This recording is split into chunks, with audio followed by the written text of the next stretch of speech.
হ্যাঁ দুনিয়া তো বুঝলাম লেকিন আখিরাত বুঝলাম না।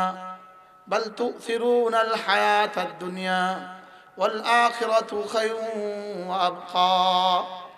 হযরত হাসান বসরি রাহিমাহুল্লাহ বলেন, যদি কেউ আমাকে একটা, যদি আল্লাহ তাআলা আমাকে একটা অফার দেন, অফার, হাসান এই কাজটা করলে তোমাকে একটা বাড়ি দিব, তবে এই বাড়িটা হবে স্বর্ণের।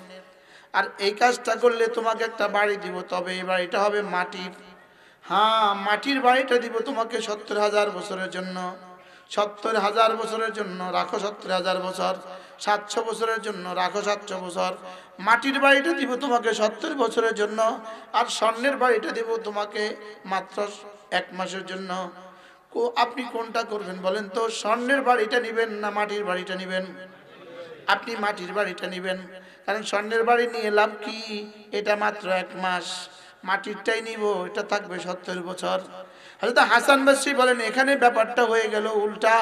আল্লাহ তাআলা বলেন, যদি এটা করো তাইলে পাবা মাটির বাড়ি ক্ষণস্থায়ী, আর এটা করলে পাবা স্বর্ণের বাড়ি, তবে চিরস্থায়ী।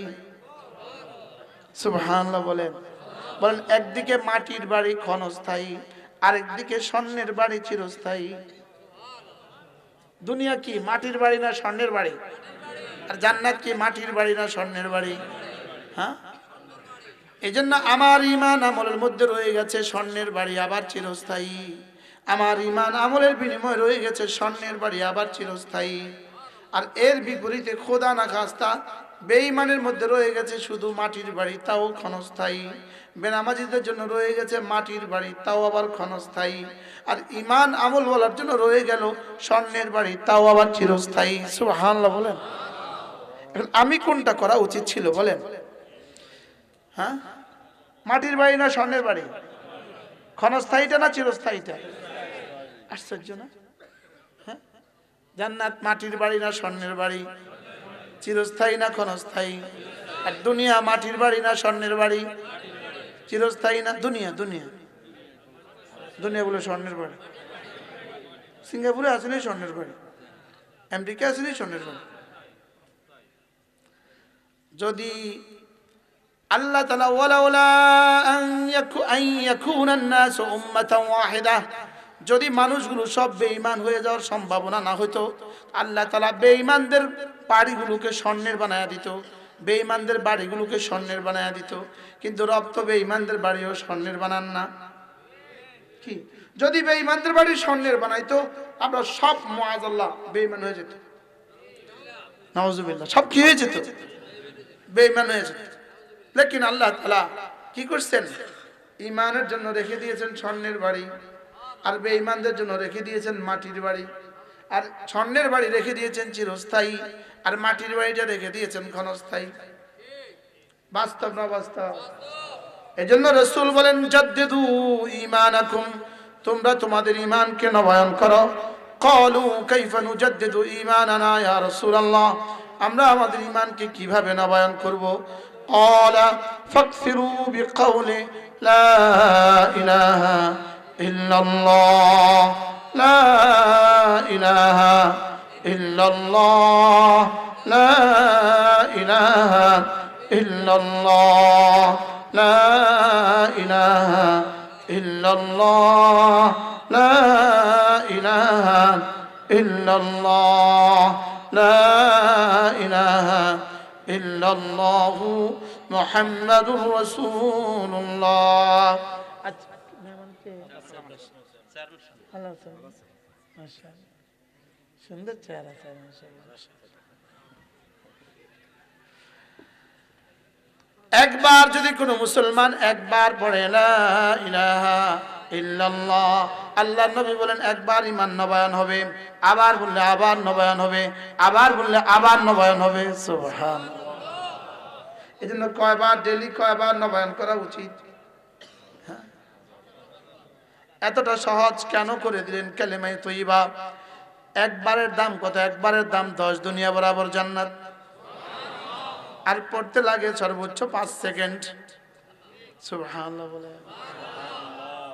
লা ইলাহা ইল্লাল্লাহ, লা ইলাহা ইল্লাল্লাহ, লা ইলাহা ইল্লাল্লাহ, নাই কোনো মাবুদ আল্লাহ ছাড়া, নাই কোনো মাসজুদ আল্লাহ ছাড়া।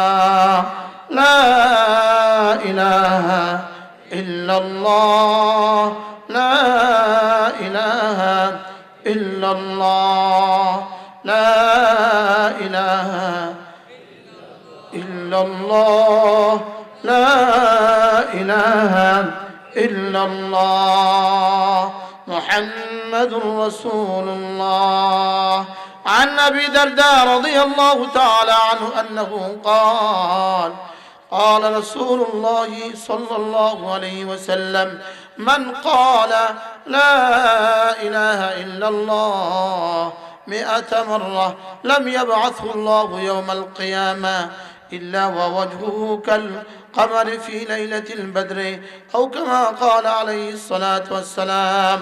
আল্লাহ নবী ইরশাদ করেন, ও আমার উম্মতেরা শোনো, তোমাদের মধ্যে কেউ যদি প্রতিদিন 100 বার কালেমায়ে তয়্যিবা পড়ো, আমি নবী কথা দিলাম আল্লাহ তাআলা তাকে হাসরের ময়দানে তুলবেন না, অবশ্যই তুলবেন, তার চেহারা হবে পূর্ণিমার চাঁদের মতো। পড়বেন তো? কবে পড়বেন?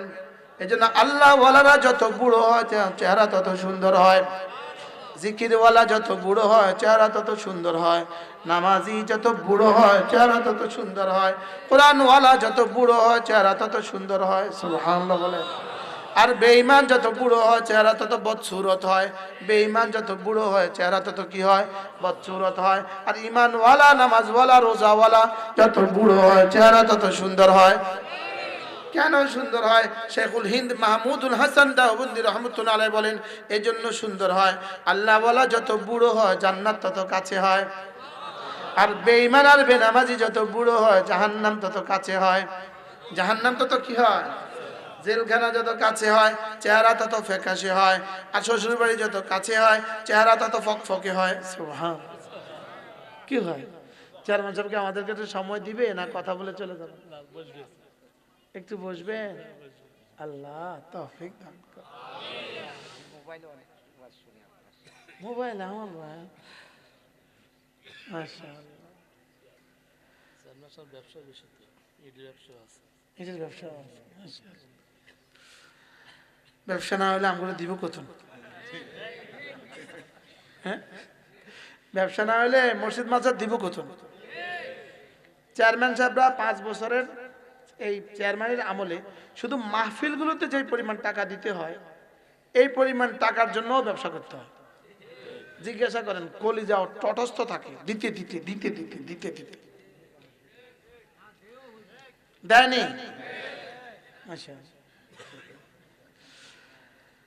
আচ্ছা, একবার কালেমায়ে তয়্যিবা পড়লে যদি 10 টাকা দিত, বলেন তো আমরা কতবার করে পড়তাম? হ্যাঁ, একবার পড়লে 10 টাকা দিলে কতবার পড়তেন? আর যদি $10 দিত, 10 সিঙ্গাপুরি ডলার দিত, ইউরো দিত, আচ্ছা তো একবার কালেমায়ে তয়্যিবা পড়ার সঙ্গে সঙ্গে একবার ওয়া ইলাইহি ইয়াসআদুল কালিমুত তাইয়্যিব, কালিমা তয়্যিবা সোজা আরশ আজিমে গিয়ে আরশ আজিম নাড়ায়। আমার জিহ্বা নড়ে জমিনে, আর আরশ আজিম নড়ে আরশ আজিমে। রব জিজ্ঞেস করেন, নড়ছো কেন? আরশ তুমি নড়ছো কেন? আরশ বলে, আমি নড়ি না, আমার খুঁটি নড়ে। বলে, খুঁটি তুমি নড়ছো কেন? বলে, আমি নড়ি না, আমাকে কে যেন নাড়ায়। এবার বলে, কে তুমি? আমার আরশের খুঁটি নাড়াচ্ছ। এবার কালেমায়ে তয়্যিবা বলে, আমি আপনার বন্ধুর কালেমায়ে তয়্যিবা। নাম ধরে বলে, নাম ধরে। আপনার নাম কি? আব্দুর রহিম। কি বলে জানেন? এদিকে পড়ে লা ইলাহা ইল্লাল্লাহ, ওদিকে আরশের চতুর্দিকে কালেমা কি বলে জানেন? আব্দুর রহিম, আব্দুর রহিম, আব্দুর রহিম, আব্দুর রহিম। সঙ্গে সঙ্গে সুবহানাল্লাহ। এবার রাসূল বলেন, যদি কেউ চাও তোমার নাম প্রতিদিন এইভাবে আরশ আজিমে আলোচিত হোক, তুমি তাসবিহাত গুলো বেশি বেশি পড়ো। বুঝলাম না, বুঝলাম না যে তাও বুঝলাম না।